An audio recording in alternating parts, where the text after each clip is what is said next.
Let's check out what's in my camera bag for 2022.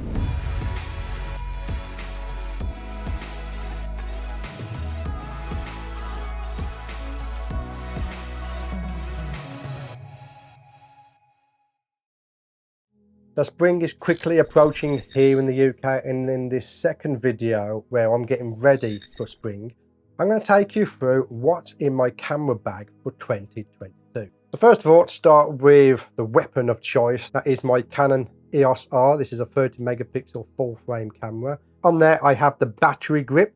Now the reason I have that is, for me, I'm not too fussed about the weight and the size of the camera. There's a lot of people that prefer a smaller camera. But I do like the appeal of being able to just turn my camera around and still be able to access the button for the shutter there rather than up here. I have some buttons set to my depth of field preview, magnification, so it pops in, it zooms in, and it works great. My lens of choice for this year is again the Laowa 100mm 2x macro lens. This is an absolutely fantastic lens. It's great to use, it's sharp. This is the EF version. Now I'm using the EF version because the EF version of their 100mm lens has electronic aperture, which means when I'm focusing, the aperture is wide open and only closes down when I take the shot. With the RF version, it's a full manual lens, which means I have to stop down the aperture while I'm actually focusing because it's full manual. I prefer the EF. That is adapted to my EOS R using the Canon control ring adapter. Works flawlessly. It's absolutely fantastic. You wouldn't even know that it's an EF lens on an RF body. It works that good. So when it comes to macro photography, lighting is a very key aspect of macro photography. So with that, I have the Godox MF12 twin macro light. This is a fantastic bit of kit. It's a little bit on the pricey side for some beginner photographers, but if you're getting into the macro and you are going down the route of you really enjoy macro, I highly recommend this twin macro flash. With these flashes, we also have gels. You can get some creative effects with gels. We have color temperature gels and we have color effect gels. The two different types. You have a set for each flash. These gels go on and don't affect your focusing LEDs either, which is great. If we want to take the flashes off of our rig, then obviously we can use the adapters that come with it. This adapts the flash to a cold shoe. Then we have a cold shoe foot.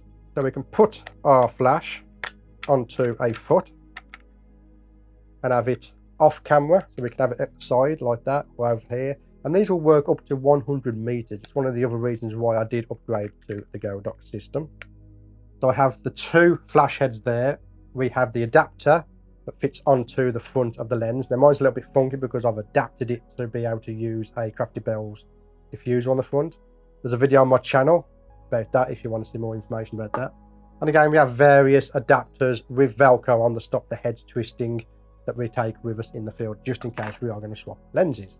Now, another reason why I have this adapter like it is, we can fit the Crafty Bells on there. Like I said, I'll show you that in a minute. But also, if I need that little bit of extra reach, then I can attach this. This is a Raynox DCR 250. That will attach directly to the front of my rig and will give me an extra around 0.5 magnification. Doesn't sound much, but if it saves me from changing lenses, then I will clip that onto there. And it's very quick and easy to clip on and off. In macro photography, the background is very important. You see a lot of macros where the background is black, and that's because of the inverse square law of lighting. When the light is exposed correctly for the subject, it doesn't reach the background. Now you either love it or you hate it. Me, I have mixed feelings. I like it if I'm doing a black and white macro, but for me, if I'm doing a colourful macro, I like to have a colourful background. So for that, I have these. These are my macro backgrounds. You can get these from my website. Currently, they're a download-only texture. I am planning on releasing these premium ones, but I've got to do a little bit more testing out in the field. So far, I've had a couple of these out in the recent storms for 48 hours and they survived pretty well. I'm quite hopeful I'll be able to make them available in the future. They are limited edition, signed and numbered. On the back here, we have a little quick macro photography tips. And then we have the textures. They are in a matte finish so that it doesn't reflect the light from the flash. And they are fantastic. Absolutely love those. Now, talking about light and diffusing, For my twin macro flash, I like to use the Crafty Bells Bonnet Diffuser. I love it. The main reason I like this is if I'm photographing jumping spiders, it gives that nice reflection within the jumping spider's eyes and gives them character. On there, I have this. It's like a hood that I put over the top of my twin macro flashes. Helps to contain the light, helps to direct the light into the diffuser. I am putting out a video on my Patreon page about how to create this. So if you want to know how I created this, keep an eye on my Patreon, it will be on there. Now sometimes you don't want to use flash when you're out and about. You want to use the natural light. So what I take with me is this little diffuser, very small pop-up diffuser.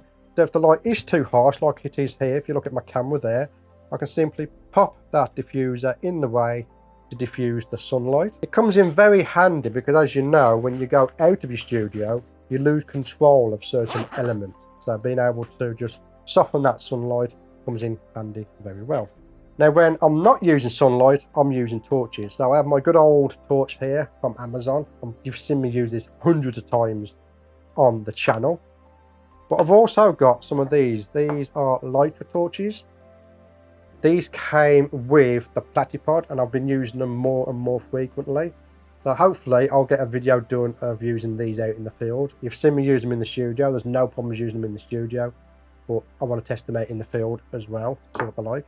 And then I also have a UV torch. If you want to get a little bit creative and do a little bit of UV photography, where you want your insect just to have that little bit of a glow, then we can use a UV torch as well. Now, talking about the scene, we talked about the lighting, we talked about backgrounds. Sometimes you can't get the shot of the insect where it is. Now, it's a bit Marmite type situation when it comes to YouTube. A lot of photographers like, don't mess with the subjects and all that. Me, I'm more of an artist, so if I have to move a subject slightly to get a better shot, I will do so. Such as an example would be for the jumping spiders on the wall in my garden, it's an ugly shot. So what I got here is a makeup removing cloth. And you've seen me use this on the channel a few weeks ago. I can place the jumper onto there and get a shot. Now I will only use that as a last resort. If I can get the jumper onto a leaf, dead leaf, something like that, or onto the ground, I will do that. If not, I have this as a backup just in case. Sometimes I will also take one of these. This is a Specimen Holder container. If I get myself in a situation where there's a jumping spider again that I haven't seen, I've never photographed, and I can't photograph him where he is, I will scoop him into this, transfer him into one of the other scenes that I photograph on, like leaves, a flower, or my cloth. And the reason I have this is it's much safer to scoop him up into this than it is to try and grab him with my hands. Because again, we want to be respectful of the spiders. We don't want to harm them. We just want a quick 1 minute off onto a different leaf, photograph, and then back where he is. And that comes in very handy to do that. Do you like jumping spiders? Do you like jumping spider photography? Do you like my videos when I'm showing you how I photograph my jumping spiders? If the answer is yes, then I've got a treat for you. On March the 31st, I will be doing a live demonstration of jumping spider photography here on YouTube. Check out my channel, click the reminder button to get reminded of it. I'm going to be going through from start to finish. Anything can and probably will happen during this photo shoot. We will start off with the photography side of stuff. We'll take a small break and then I will take you through the editing side. Nothing will be cut out. That is my jumping spider live photo shoot. That is on the 31st of March at 7 PM UK time. I'll see you then.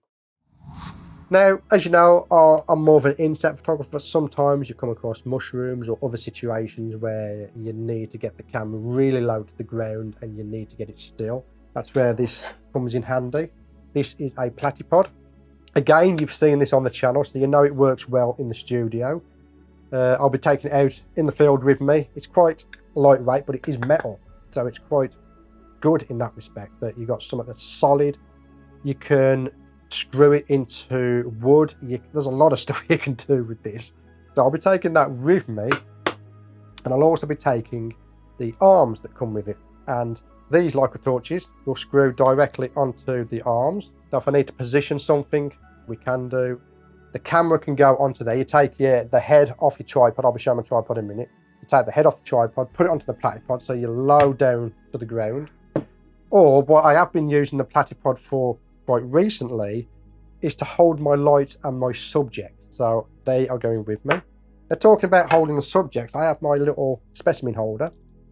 Now, I don't really use the tripod much, but what is useful is on this specimen holder, I can take the head off, then place that onto my arm for the Platypod, and then we can place that onto my Platypod. And then what we can do is we can position our subject using our specimen holder there, and then I can use the other arm to place a light. And we have 2 more of these arms, so we've got plenty of options to go if we come across a unique situation that I feel warrants a more creative or artistic shot. We can do that. So talking about creative shots, that's where these come in. I have a diabetic syringe, so I can place a single water drop onto a subject if I wish to. And I also have a little spray bottle. If I want to spray loads of water drops onto a subject, I can do. Again, I am a more artistic photographer than a nature photographer, so I do like to get a little bit creative when I find some subjects. So I also have my camera strap. Now, unfortunately, this doesn't play well with the Crafty Bells diffuser because this strap is designed to have it hanging down at my side, and when it's hanging down my side, the camera's banging against my leg, my hip, and you're hitting the flashes. So I don't use it that often, but I do take it with me just in case I get to a situation where I could use it. If I take my flashes off and I start taking some portraits with the 100mm lens, then I will use that, such as this situation here where I took a picture of the family dog. I also take with me a shutter release just in case I need to release from the camera. Now, these cameras, they're very good when it comes to camera shake and stuff like that. It's all solid gear, but sometimes if this is plugged into the camera, if I'm messing about with a subject here, I don't want to go from there, hit the button. So what I can do is just go bang, bang, bang and just release it. You'll probably be seeing me using this a couple of times on the channel in the near future. As always, we have our memory cards. If I'm taking stills and I'm not going bang, bang, bang, bang, then I have a SanDisk 64 gig card here. This is a V30 card. If I'm doing video, B-roll, or I'm doing focus stacking, then I take my Lexar Professional card, and this is a V60, so the write speed on that is a lot quicker than my other card. And of course, we have batteries, spare batteries that we take with us. That's the standard gear I take with me no matter what I'm doing. Now, I have some optional extras that I take with me. Sometimes I will take my Canon Mpe 65mm lens. So if I'm going into a new area that I don't know what type of insects are there, I will take this with me just in case I need it. It will go from 1 times to 5 times magnification. Again, my lower is only 2 times magnification. However, and here's the problem. When I put the Raynox onto my lower, I go around 2.5 times magnification. With a little bit of creative cropping, I can push it to 3. I rarely go above 3 times magnification handheld in the wild. So again, if I'm going somewhere I know, like the lakes down Takaroo, I will just take the lower. But if I'm going somewhere new, like a new nature reserve, or go to Wales, this will go into my bag as well. Here, I have the lower 15mm f4 ultra-wide macro lens. This thing is a bane and a beauty at the same time. The shots you can get with it are fantastic. However, the situation when you get the shot, or when you run into a situation where you can use the lens, is very limited. So I tend to only take that with me if I've got space. So if I'm going in the car and I can leave it in the car, or if I know there's a situation where we can get an ultra wide macro shot, then that will go with me. I also have the lower 25mm macro lens here. Ideally, this would replace my Canon Mpe 65mm lens. However, if it's a full manual lens, nothing wrong with that. Nothing wrong with full manual lenses. But at the same time, don't let anyone tell you you've got to use full manual, because you don't. Same with the camera settings, you don't have to go full manual if you don't want to. However, there's no filter thread on the front here for me to fit my current lighting solution to it. And I don't want to take an extra flash along with me, because that means you're getting, the bag's getting heavier. There's more stuff you got to take. Generally, I'm not going to be taking this lens with me. Now, Lau, if they're watching, if you can make a lens like this with a filter thread on the front, absolutely banging, because the quality from this lens is very good. But like I said, I don't want to take two lighting solutions with me. And unfortunately, my rig won't fit on the front of there. I've tried DIYing a solution, but unfortunately, the focusing point or the focusing distance is inside my rig, so I can't physically get it in focus. If I figure out a solution, I will let you know. Another thing that I am going to be taking with me, but I haven't decided if it's going to go in my bag full time, is my macro rail.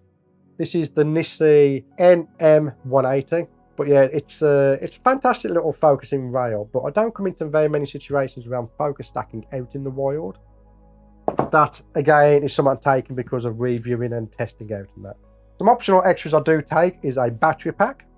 I can charge up one of my flashes from it with my battery pack if I do find myself in a situation where I've run out of power. Hasn't happened yet, but it can happen. But again, I can charge my phone up, stuff like that, so a battery pack is useful. Let's talk about my tripod now. So my tripod of choice at the moment is a newer tripod, but it's a carbon fiber tripod. On top of there, I have a Manfrotto 496RC2. I love the Manfrotto quick release systems. So I always use a Manfrotto quick release system. I have them on everything, so I can just take the camera on and off things and just slap them on there. It works fantastic. Another thing as well is I take this little gizmo here. Now what this is an adapter. So the one leg on my tripod will unscrew. This then fits onto there and it turns it into a monopod, which is absolutely fantastic. Because sometimes you might need to get your camera a little bit steady, but you don't want it on a tripod. Particularly if I'm using it for B-roll, it comes in very handy for B-roll. Now this is a what's in my bag 2020. So what is my bag of choice? This is my camera bag of choice. This is the Lowepro ProTactic BP 450 AW2. It's a very, very nice bag. I can fit everything that you see here in there and still have some room for added stuff as well. So I hope you found that useful. If you have any questions or any comments, leave them in the comment section down below and I'll try and get back to you as quickly as I can. In the next video, I will be showing you what's in my video camera bag for 2022, but that's where I shall leave it. My name's Stewart Wood. I want to thank you for watching this video and I'll see you on the next one. I've got to lay off the vodka. On there, I have a camera battery camera. Yes, it's a camera, Stu. Come on. I have some of the buttons set to, and then we have, when I'm dropping it,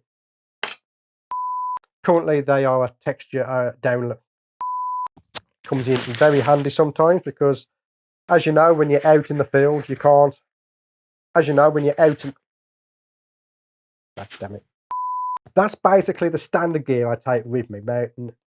That's basically the again, if I'm going somewhere I know, like the lakes down at, same as on the camera settings, you don't have to go full